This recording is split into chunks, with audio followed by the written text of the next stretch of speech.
Entender como que funciona o desenvolvimento usando a biblioteca Jarvis, tá? Essa biblioteca ela é composta por duas partes, o back-end. Aqui eu tenho vários projetos, tá? Mas são só dois aqui do que está na minha tela. Estou usando o WebStorm, essa ferramenta de edição dos códigos, e nós vamos ver um pouco sobre o projeto, que é o Jarvis Back-end, que é o V5, e o Front-end versão 5 também, que é aqui, ó, Jarvis app V5, que é o front-end, tá? O front-end são tudo JavaScript, usando o ECMAScript módulo, a gente não utiliza TypeScript, e o back-end tudo feito também em JavaScript, porém a gente usa aqui Node.js, MongoDB como banco de dados, Mongoose para conexão no MongoDB e o Express para criar as APIs. No front-end, React.js e o Entity, o Entity Design, né, para fazer toda a parte de componentização da aplicação.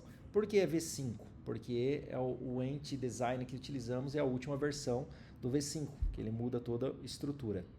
Além disso, a gente usa para controlar o estado de memória.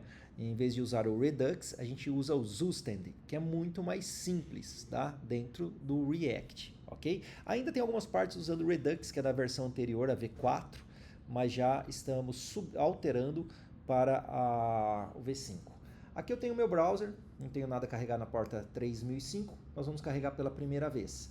Para isso acontecer, eu tenho que aqui carregar meu back-end, aqui nessa tela que eu utilizo nesse terminal, tá? Rodo, e eu rodo o front-end aqui nesse outro terminal de baixo. Antes de rodar, eu tenho que ver qual que é a aplicação que está ativa no meu projeto. Vamos aqui no back-end. O que é isso? Eu quero que entenda o seguinte, o Jarvis, ele é composto por várias aplicações, vários produtos ao mesmo tempo. É um único código-fonte feito por vários produtos. E conforme o domínio, né, ele é especialista na parte SaaS, então conforme o domínio que acessa esse código-fonte, ele vai montar a aplicação correspondente ao domínio. Rodando localmente, eu tenho que forçar essa aplicação. Então eu tenho que entrar aqui no source, onde estão todo o meu código-fonte, né? Eu entro em config e aqui eu tenho um arquivinho chamado config. Aqui é o nome da aplicação que eu vou forçar rodar ela localmente. Eu tenho todas essas aplicações, cada uma roda em uma porta do Node, né? E são várias aplicações criadas. Então, conforme o domínio, ele vai carregar a aplicação adequada. Para fazer esse teste, como nós vamos mostrar a criação, compreender primeiro o que é o Jarvis, o front-end, vai ser o foco no front-end, mas eu vou passar um pouquinho coisa do back só para compreender o front. A gente tem que escolher uma das aplicações. Eu selecionei aqui o Lecus, né, app Lecus, que é a ideia de um sistema de gestão, porque ele não existe ainda. Então a gente vai criar desde o primeiro módulo nele. Então eu coloquei ele aqui. App Lecus, né, que eu estou definindo que o back-end vai rodar baseado nisso. No momento que eu coloco aqui o app Lecus, eu rodar localmente, ele vai entrar no arquivo .env e vai consumir tudo que tiver de app Lecus aqui embaixo, tá? Inclusive a conexão com o banco de dados, usuário, senha, etc. Bom, essa é a aplicação do back-end. Então eu vou rodar o back-end, eu venho aqui e digito yar dev, somente isso. E aqui ele já conectou no LexusDB, né, que é o banco de dados. Eu uso aqui o Compass, aqui, onde eu tenho o banco de dados LexusDB. Então está conectado nesse banco de dados já o meu back-end. E para rodar o front? Então, além desse projeto aqui do back-end, eu tenho o meu front-end que está aqui no appv5. Então eu entro em source também e eu tenho que setar a configuração, qual aplicação que eu vou rodar. Então, para corresponder ao app Lecus, eu tenho que vir aqui em config e aqui inicialize app. Eu tenho que vir nessa linha aqui, 82 no meu caso, e colocar o mesmo nome, que é o app Lecus. Aqui eu tenho toda a aplicação também, a mesma correspondente com back-end. No momento que eu coloquei isso aqui, quando eu rodar, vai carregar a aplicação app Lecus. Então, volto aqui e vou rodar do front-end. A parte azul é o meu front-end, yar dev. Pronto, rodando, já vai carregar aqui o sistema, a tela inicial. Nós estamos utilizando a aplicação Lecus, né, que é uma aplicação que não tem módulo nenhum ainda. Nós vamos começar a construir a partir de agora. Baseado nisso, a gente vai construir um módulo do zero, vamos construir um módulo a partir de outro módulo existente e vamos adicionar um módulo já existente também, para vocês verem como é fácil, tá? De criar uma aplicação usando o Jarvis. Bom, aqui nós estamos falando, o foco nosso é o front-end, toda aplicação nesta tela, primeiro. Aqui tem a versão, né, do deploy que a gente fez, a versão 1.9.0 nesse caso, mas a gente pode alterar essa versão. Cada vez que eu vou subindo na internet, ele vai mudando, né? Lembrando que a versão, o primeiro número da versão, ele corresponde a mudanças, né, que possa quebrar funções das versões anteriores. A segunda versão são features novas, que não quebra a versão, mas são features novas. E a terceira são correção de bug dentro daquelas features, ok? Chegou aqui, eu tenho login e senha. Então vamos começar a ver o código. A hora que eu cheguei nessa tela, onde no meu código essa tela está? Vamos ver aqui. Vou fechar aqui o back. Estamos no front-end. Tudo parte do source. Então nós vamos entrar em source, é sempre módulos, tá? Vamos entrar em módulos. Então aqui nós temos duas, app views ou auth views. Esse auth views é tudo aquilo que não foi logado no sistema ainda. Então antes de logar no sistema, aqui que eu tenho. Então se eu entrar aqui authentication, é esse login ADM. Aqui está aquela tela, tá? Com aquela frase que tem aqui do lado. Ó, toda essa tela aqui está aqui dentro. Esse campus aqui dentro ele puxa esse componentes e vai puxar login form. Então são esses campos aqui, ó, e-mail, form e-mail, form password, são exatamente esses dois campos aqui, ok? Aqui ele já rodou, aqui no caso com back-end, já rodou uma API e onde puxou essa frase que é do back-end. Eu vou abrir aqui o console só para vocês verem. Olha aqui, ele rodou get v2, que é uma API da versão 2, /tools get code, que veio essa frase de reflexão. Aqui está a frase, quem que é o autor e quem que é a cota, ok? Bom, lá no meu back-end, onde está essa API? Vamos dar uma olhada breve no back-end para vocês entenderem como que funciona. É em módulos também, então eu entro no source, tudo no source, eu tenho aqui módulos. Cada conjunto de API que eu tenho estão tudo dentro de módulos. Nesse caso, ele mostra aqui, ó, tools é o módulo. Então, ver2 tools. Se eu entrar procurar aqui, eu vou ter o tools, tá aqui, ó, tá? Olha a rota. Se eu entrar aqui em tools routes, essa rota aqui, ó, get code, e aqui eu tenho opcionalmente para colocar o autor. Se eu colocar só um autor, vai puxar aleatoriamente, né, randomicamente, alguma frase desse autor. Se eu não colocar autor, randomicamente, autor e frase, ok? Uma coisa interessante, isso aqui é uma função interna que nós temos no Jarvis que cria as rotas. Basta a gente colocar um endpoint aqui na URL, né?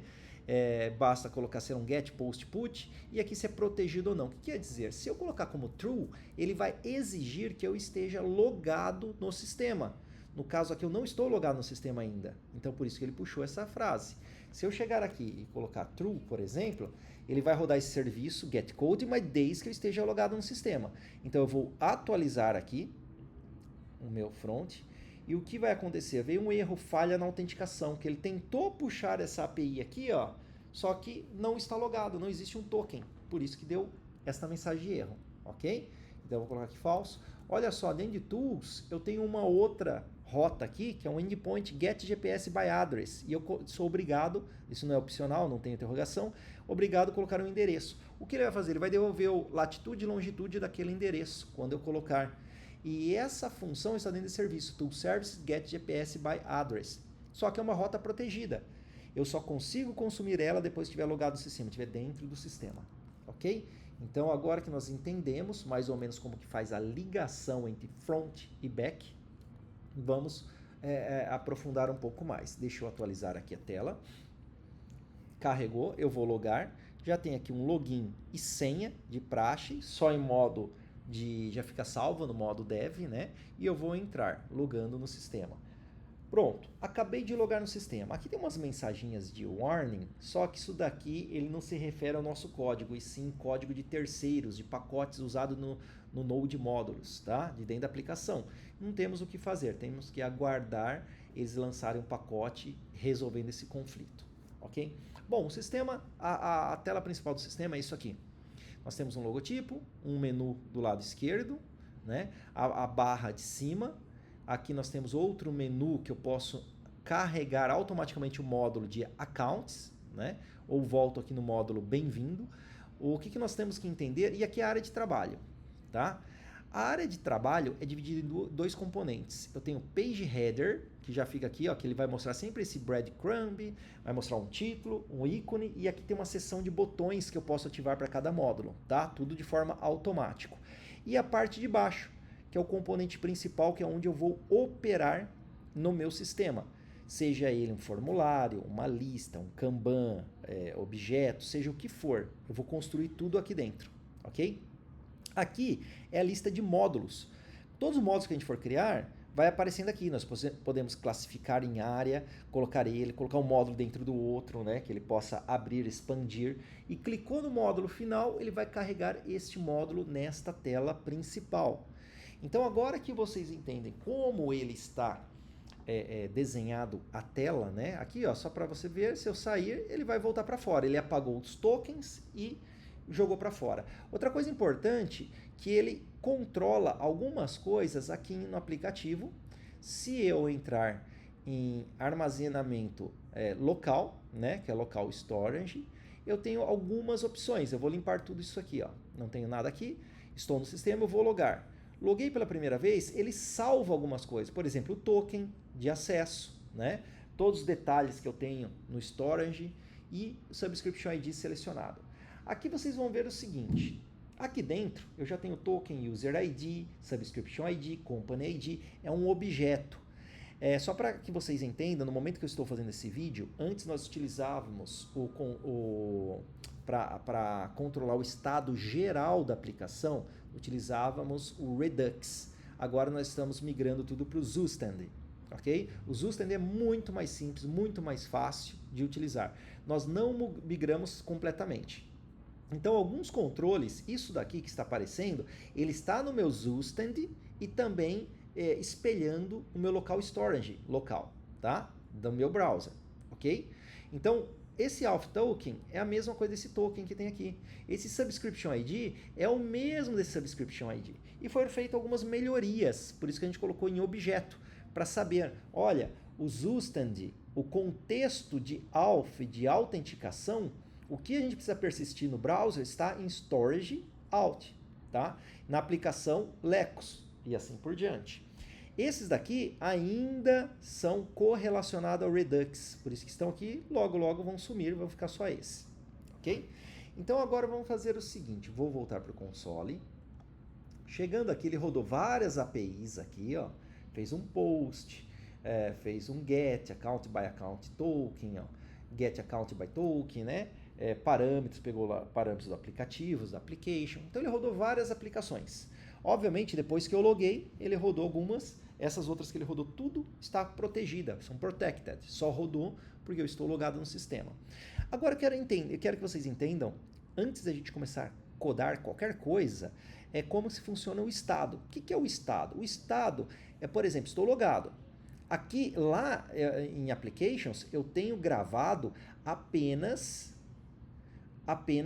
o ID do usuário, o token, né? E eu tenho aqui o token e qual que é o usuário que eu estou... Aqui, o token só. E eu tenho também qual que é o usuário, que aqui, ó, User ID. Eu não tenho nome, e-mail, não tenho nada, que são dados sensíveis. Eu não vou colocar aqui esses dados. E onde estão esses dados? Eles estão no estado da aplicação. O estado da aplicação está na memória, tá? Tanto é que se eu der um reload aqui, a única coisa que eu tenho salvo é o ID do usuário. Ele vai fazer um get ID, eu tenho salvo o token, pegou o token, foi lá no back-end e fez de novo, carregou os dados no estado de memória. Ele fez aqui, ó, get account by token. Então já carregou e populou. E fica tudo armazenado no estado geral da aplicação, que é o nome, e-mail, qual que é a aplicação que está selecionada, né? Então, tudo isso aqui são detalhes, né, que fica armazenado na memória principal. Podemos dizer o controle de estado geral da aplicação.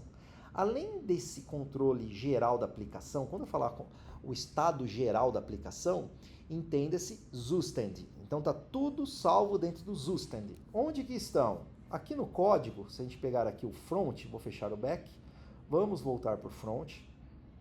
Aqui dentro do source, eu tenho store e stories, no plural. O store é o Redux antigo, que está caindo fora. Logo, logo não vai existir essa pasta. Stories já é o Zustand, que é o novo. Ele está dividido em algum contexto. Por exemplo, app são todo o processo de armazenamento de estado geral da aplicação referente à aplicação. Quais são os estados que tem? Eu tenho o tema, qual que é a aplicação que está usado, quais são as rotas que essa aplicação tem, qual que é a rota atual dele, né? Quais são os menus de acesso que ele tem. Então isso aqui é uma estrutura, isso aqui é só um esqueleto. No momento que eu logo, ele roda esse actions e popula esse state. Mas não popula aqui no arquivo, ele popula na memória RAM. Por isso que não aparece aqui. Mas ele vai popular com tudo isso. Ó. Page query, o que é o page query? É o que tiver aqui em cima, na frente, são as query, né? As query string da URL. Aqui algumas funções que ele inicializa, né? Ele salva, ele tem uma função que salva funções. Olha só.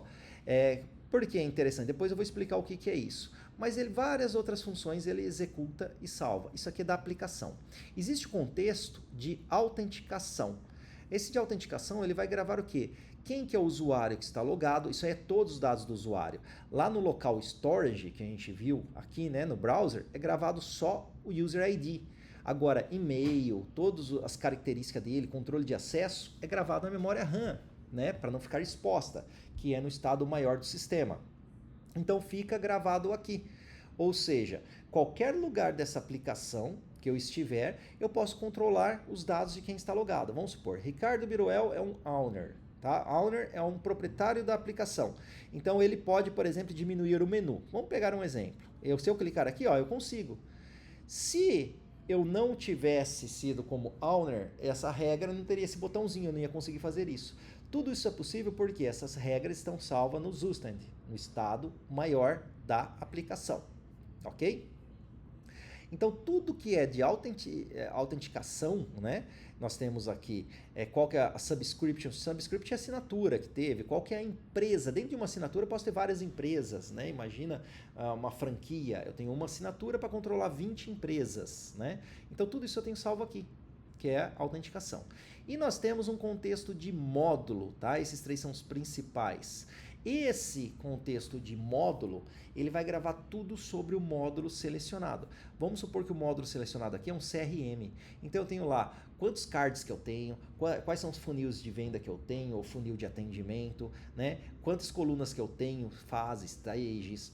Tudo isso que eu precisar salvar na memória, ele vai salvar dentro do contexto módulo do Zustand, tá? Que é usado para a aplicação inteira. Aqui eu tenho algumas coisas, quais páginas tem esse módulo, quais são as páginas que tem esse módulo, né? Qual que é a página atual, se esse módulo está sendo carregado ou não. Se ele possui uma lista, quais são as configurações default dessa lista. Se ele possui um formulário, né, que é o documento, quais são as configurações default desse formulário. Esse módulo tem parâmetros, aquele módulo vai estar aqui e assim por diante, ok? Qual que é as características do módulo? O tipo de módulo, ele é uma lista, é um documento, um formulário, é um dashboard, é uma grade, um Kanban, e aqui são vários tipos que tem. Fica salvo sempre no módulos, ok? Agora vamos entender que existem outros estados menores. E para isso, para explicar melhor, eu printei a tela aqui e eu vou abrir para riscar aqui, ficar mais fácil de compreender. Veja bem, isso aqui é aquela mesma tela. A gente olhando aqui, eu vou pegar a canetinha. Deixa eu pegar a canetinha aqui. Tá tudo certo. Bom, nós temos o Zustand que eu falei, que é esse estado maior, ok? Vamos ver se aqui a gente consegue rabiscar. Ó. Pronto, esse é o estado maior. Então ele pega a aplicação inteira, esse que está em vermelho, ele é o Zustand, que eu vou sempre depois mostrar para vocês como que a gente acessa e como que a gente acessa tanto para salvar o estado e como a gente acessa para adquirir dados do estado, ok? Esse é o estado geral da aplicação. Existem outros estados menores que é chamado de contextos, tá? O contextos é interessante. Ele não fica no story, tá? Ele pode ficar dentro de cada módulo, cada pasta, depende de cada módulo selecionado. Existe algum contexto que é para controlar os estados perante um contexto, um conjunto de componentes. Então eu vou trocar aqui, vou fazer um outro risco, que aqui nós temos o contexto de módulo. O que é isso? Isso aqui é o seguinte, quando eu clico no menu do lado aqui, quando eu clico nesse menu, tipo bem-vindo, ele vai carregar o módulo aqui dentro dessa área. Por isso que chama App View, esse daqui, ó, no código fonte. Tá? Se eu pegar aqui módulos, eu tenho a parte de Auth Views, que é não estou logado, e quando estiver logado, eu tenho App View. Então, todos os módulos que eu criar aqui dentro, ele vai aparecer aqui nesse espaço. Não aqui, é só aqui dentro, ok? Eu vou mudar a cor dele aqui para a gente compreender melhor. Então, esse é o contexto do módulo, que é esse azul. Esse módulo, ele é composto por dois componentes filhos diretamente interligados a ele. Então, quando eu clico em bem-vindo, ele vai carregar o módulo aqui dentro, que depois eu vou mostrar para vocês como que configura um módulo, e aí você tem que mostrar para ele que esse módulo ele tem dois componentes, tá? Um que já vem como padrão, que é um componente chamado Page Header, que é isso aqui, ó, que é o cabeçalho do módulo da página, tá? Então nós já temos um aqui. Eita, aqui já apareceu, é que meu desenho não teve nada a ver. Vamos pegar esse quadradinho aqui que ficou melhor. Então nós já temos aqui o Page Header, tá? Vou definir a cor amarelo para esse Page Header. E nós temos uma outra parte do módulo que é o arquivo principal. Esse arquivo principal, ele é composto nessa parte aqui. Fica um componente embaixo do outro. A parte de cima, o header, e a parte de baixo, que eu vou colocar na cor verde, é o módulo principal. Então, toda vez que a gente criar um módulo, o que nós vamos criar é isso aqui. É aqui que nós vamos criar abertamente. E se esse módulo ele tem uma lista? A lista vai ser aqui. Então, imagina que vai aparecer, a hora que eu clico aqui, vai estar escrito assim, contas a receber. Cliquei no contas a receber, tem toda a listagem de contas a receber. Eu clico em uma contas a receber, essa parte em verde vai virar para um documento, certo? Vai ser preenchido aqui. Tudo é nessa área. Então, o documento vai estar aqui, vai sair aquela lista e vai entrar num documento. E assim por diante. Eu mexo sempre aqui. O Page Header, essa parte, sempre vai estar visível para mostrar onde eu estou clicando. E conforme a tela de baixo, ele vai criar alguns botões pré-definidos aqui. Eu vou ativar, visualizar ou não visualizar. Tipo, por exemplo, se for uma lista, eu tenho um botão aqui de filtro. Na hora que eu clico aqui em filtrar, abre um drawer aqui do lado, onde eu digito as características, dou um OK, ele vai fazer um filtro. Se é um documento, vai aparecer um botão aqui, novo ou salvar. Novo, ele vai limpar o documento, salvar vai salvar o que eu digitei aqui. Tá? Então, são várias regras que já tem pré-existente. A gente só utiliza configurando o módulo. Ok?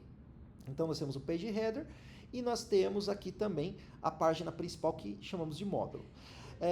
Se eu for usar, lembra que agora nós temos aqui o vermelho é a parte do Zustand, todo o estado está aqui. O azul é o módulo contexto, tá? Então, todo o contexto é como se fosse o Zustand, tá? Mas ele fica salvo em outra parte do sistema. Mas é um estado acima dos meus componentes aqui de dentro, porém abaixo do meu Zustand. Então, vamos supor que eu estou aqui dentro, eu quero apertar um botão e quero que mude o nome aqui, Ricardo Biruel, eu quero que mude esse nome. A hora que eu clicar nesse botão, eu consigo fazer? Teoricamente não, porque isso aqui é um pai, eu estou aqui, eu clico, eu não consigo mudar lá. Então, neste caso, eu tenho que pegar a função clique, salvar ele pelo set functions que tem lá no story, que eu falei no começo, ele vai salvar nessa área vermelha. E ele sim consegue alterar esse cara aqui. Tá? Então, toda função que eu quiser fazer, eu tenho que jogar primeiro para cá, para depois alterar esse logotipo, menu, se eu quiser alterar qualquer estado aqui, o menu fechado ou aberto, tudo isso que eu quiser alterar, eu só consigo alterar no contexto do Zustand, tá? Que é o meu estado maior da aplicação. Aqui dentro, e se eu quiser uma aplicação que não tenha cabeçalho, por exemplo, quero um Kanban, mas não quero cabeçalho. Tudo bem, aí você vai na configuração do módulo e coloca lá page header, show page header falso. Ele vai sumir, ele vai continuar aqui, mas ele vai sumir só, tá? Ele vai ficar espremidinho ali. Isso aqui vai tomar esse espaço. Aí você tem um módulo seu inteirinho aqui, sem cabeçalho padrão. Aí você que vai ter que criar os botões, tudo que você quiser. Você vai ter que criar novamente, tá? Então, esse page header está aqui para facilitar a criação dos módulos, tá? Outra coisa, dependendo do conteúdo, é muito comum a gente usar o conteúdo que no sistema inteiro, 80% das telas são compostas de lista, né? São as listagens e formulários. Então, para isso, eu uso um contexto. Quando for uma lista, eu uso list context, ok? E esse list context já vai me fornecer vários recursos para a lista. Então, aí eu tenho um estado de contexto da lista. Então, qualquer componente que eu criar aqui dentro, né? Eu posso vir aqui, vou criar um componente aqui, criei outro aqui, criei outro componente, são tudo separado, e criei outro aqui. Não importa, tudo que eu quiser fazer, eu salvo no estado do contexto da lista, se ele for uma lista, ok? Eu salvo e aí eu consigo interferir em outros componentes que estiver tudo aqui dentro. Se ele é um formulário, eu tenho também um contexto de documento que chama Use Document Context. É outro estado que eu gravo aqui nesse verde também, tá? Ou eu gravo a lista ou eu gravo document, tá? Um desses dois.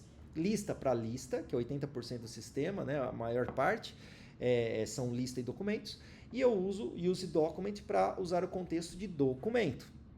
Ok? Que ele já está integrado com os botões aqui em cima, já fazendo uma ponte para o módulo aqui para ativar lá, outras pontes ele já faz lá em cima no Zustand, já tem tudo pronto. Ok? E se eu não quiser usar esses contextos? Tudo bem, só que aí eu não uso lista e não uso documento. Então vamos supor que eu vou fazer um Kanban. Aí eu não preciso nem do componente de lista e nem do componente de documento. Ok? Então, só para entender, tudo que a gente fizer aqui dentro, se a gente tiver no componente de lista, acima nós temos o estado da lista. Então, se você salvar no estado da lista, não adianta e quiser alterar esse ícone, esse texto, ou esse breadcrumb, ou os botões, não adianta nada, você não consegue acessar, é separado. Aí você tem que salvar no estado do módulo. Aí salvando no contexto do módulo, você consegue atingir aqui. Ok? Então isso aqui é só para entender como que fica cada contexto que a gente for usar. Bom, agora que nós entendemos como está o estado, nós vamos começar a usar. Nós vamos criar alguns módulos, tá? Do zero, onde todos vão ter o módulo context. Todos, quando a gente cria um módulo, tá? Não tem como ser diferente. Porém, a gente vai definir se vai usar o page header ou não, tá? E além de definir se vai usar o page header ou não, nós vamos definir o que vai ter aqui. Se vai ter uma lista, aí nós vamos ser obrigados a usar o User List Context, ou se vai ser um documento, aí a gente vai usar Use Document Context. E se é qualquer outra coisa, a gente não precisa usar contexto nenhum. E se precisarmos atingir qualquer alteração em cima, a gente pode salvar o estado dentro do módulo, ok? E se for amplamente no sistema, eu precisar alterar algo do sistema, aí nós vamos ter que salvar no Zustand. Lembrando que aqui nós temos um footer, ele está fora do módulo, tá? Tudo que a gente alterar está aqui. Se eu quiser, deixa eu tirar aqui, esse está fora do módulo, ele só está no Zustand. Se eu quiser alterar essas letrinhas aqui, ó, eu tenho que interferir daqui, eu tenho que interferir no Zustand para que o Zustand altere o estado daqui, assim como o idioma também. Ok? Então essa tela final que vocês estão vendo é exatamente como está enquadrado cada contexto. Outra coisa importante falar que para cada contexto a gente existe um provider, um provedor de componentes. Então, se eu estou falando aqui list context ou list provider, entenda-se como a mesma coisa a princípio, tá? Tem as suas particularidades, as suas diferenças, né? Mas para ficar mais fácil, entenda a princípio como a mesma coisa. Então aqui poderia ser um list provider ou um document provider, tá? Ou use document context ou use list context. ok? Agora que a gente conhece o estado, vamos para um próximo passo.